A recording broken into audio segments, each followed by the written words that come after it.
Hey guys, how's it going? Welcome back to Fresh Take. I'm Rowan, and in this week's episode we're going to be looking at smoked cheddar and onion croquettes. A twist on the favourite cheese and onion flavour.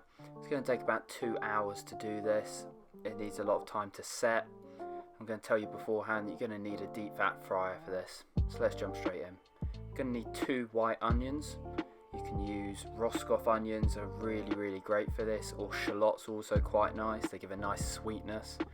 We're going to need 40 grams of diced unsalted butter. We're going to need 40 grams of plain flour as well, and we're going to need 400 ml of milk. We're basically going to make a bechamel sauce to start with, and then we're going to add in 100 grams of grated smoked cheddar. It's amazing stuff, you can get it in most supermarkets. A good quality smoked cheddar for this would be ideal. We've got a little bit of Maldon Salt to season it all with. We've got 2 teaspoons of truffle oil, completely optional, understandable if you don't have this ingredient. We've also got a teaspoon of Worcestershire Sauce, that's beautiful for flavouring any bechamel sauce. And then we've also got 4 gelatine leaves. It's a bit of a strange ingredient to throw in there, but it's going to help it set for when we pane and deep fry it later. This is definitely more of a side dish than a whole meal. The amount that I'm going to make now is probably enough for 4 people. It's very rich. So we're going to start with our onions. We're going to chop them really finely. I'm going to show you how to do this. I'm going to cut it straight through the middle. Take one side at a time. Chop off the head. Keep the root attached. Gonna peel it quickly.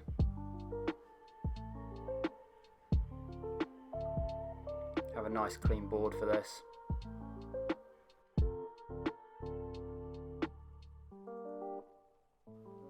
Then we're just going to slice it. You want the knife to run down your knuckles so you have no chance of cutting yourself.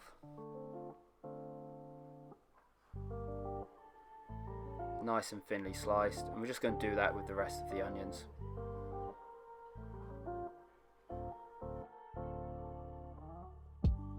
So there we have it. We can get a nice hot pan. Going to add about 2 teaspoons of oil. Just normal cooking oil is fine for this. Going to add the onions.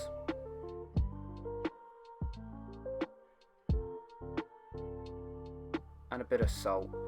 This just helps break down the onion, opens the pores, helps it sweat instead of fry.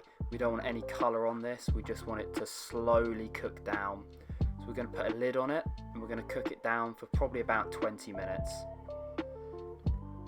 So it's had a nice slow cook, not got any colour on it, stirred it every 5 minutes or so.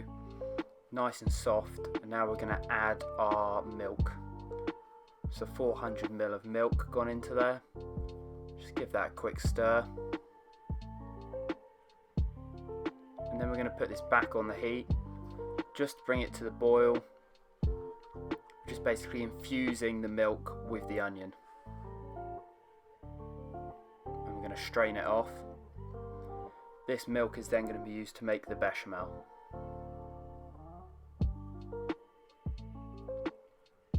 Put the onion mix to one side and keep the milk. So in our pan, we're just going to add the 40 grams of butter. Just melt that down. Going to add the 40 grams of plain flour. So this is our roux. Going to mix that together. We're just making a white roux mix here. So we're just lightly cooking it so it's got a sandy texture to it.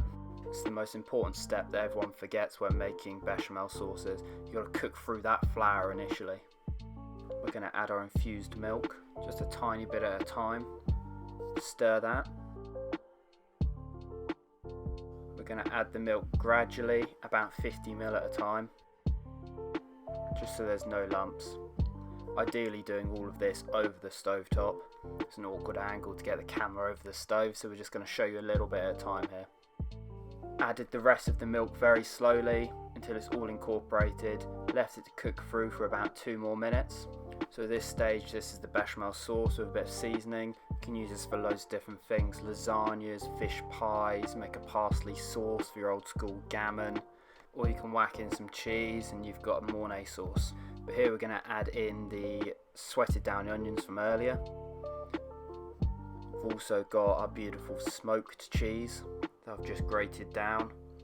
Like always, you can find the recipe for this underneath in the description. We've got our Worcestershire sauce for seasoning. We've got our truffle oil there, again completely optional. We've got a little bit of black pepper as well.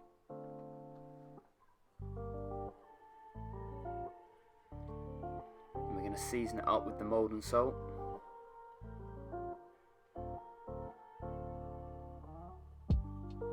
And stir it all through. You're going to need to put it back on the heat for the cheese to melt down. And then while it's hot, we're going to add in our gelatine leaves that I've just bloomed in cold water. Just going to squeeze out all the excess water and add it to the mix. Give that a good stir to make sure the gelatine's all melted through. And then we're going to take the tray we're going to set this in. So this is a 15 by 23 centimetre and then about 5 centimetres deep. It's completely optional what size you want to do this in. I've cling filmed it and then just lightly oiled it. Then we're just going to put this in the fridge for anywhere between 45 minutes to overnight if you've got the time, just till it's set up. So we're giving it plenty of time now in the fridge. It'll come out with ease. You can by all means do this recipe with lots of different other ingredients. I've done it before with celeriac. You can do it with mashed potato mixed through it. Loads of different ingredients that go well with this.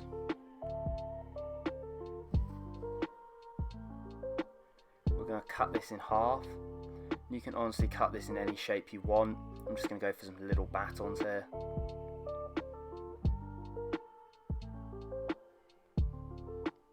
Easy shape to fit in the deep fat fryer. And we're going to get our pane mix ready. So I've got a bit of plain flour here. We've got about 2 eggs. And then we've got our panko breadcrumbs. I prefer using panko breadcrumbs. They've got a nicer crisp to them. So when you deep fry them, you've got a nice airy, crunchy texture on the outside. I'm going to start by using one hand as our dry hand and coat it in flour. Then we're going to move it to the egg wash, use our wet hand, our other hand. Then once that's fully coated, shake off the excess, and you're going to move it into the breadcrumbs, back with your dry hand. It keeps everything nice and neat and tidy when you work like this, and you won't get in a big old mess. You want to make sure at every stage of the pane that you're completely coating the surface, and make sure you're shaking off any excess as well. If you don't fully coat the surface, then they're going to burst in the fryer and you're going to get cheese everywhere. The rest of the mix that I haven't paneed, you can freeze down, defrost at any time and re-pane them. And there you have it. You don't have to cook these straight away, you can put them in the fridge and they'll keep for when you need them. So we've got our deep fat fryer set up and preheated to 180 degrees.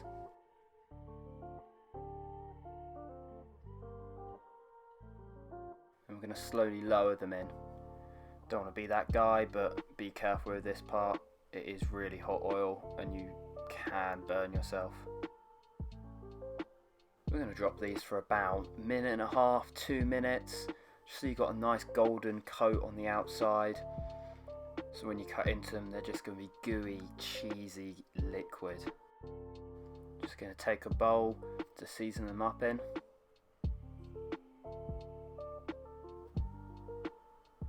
Little scarp tried to get away from me.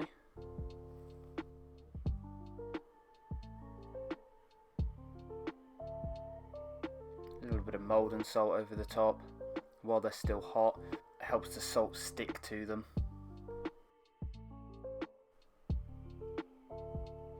Just going to go over the top with some nice grated parmesan, a little bit of black pepper, a little drizzle of truffle oil, and there you have it, the perfect little snack, pure indulgence, and the moment we've all been waiting for. Amazing. And don't forget to follow me on Instagram at Rum and Rolo, and also like, comment, share and subscribe to these videos. Catch you next time. This has been Fresh Take.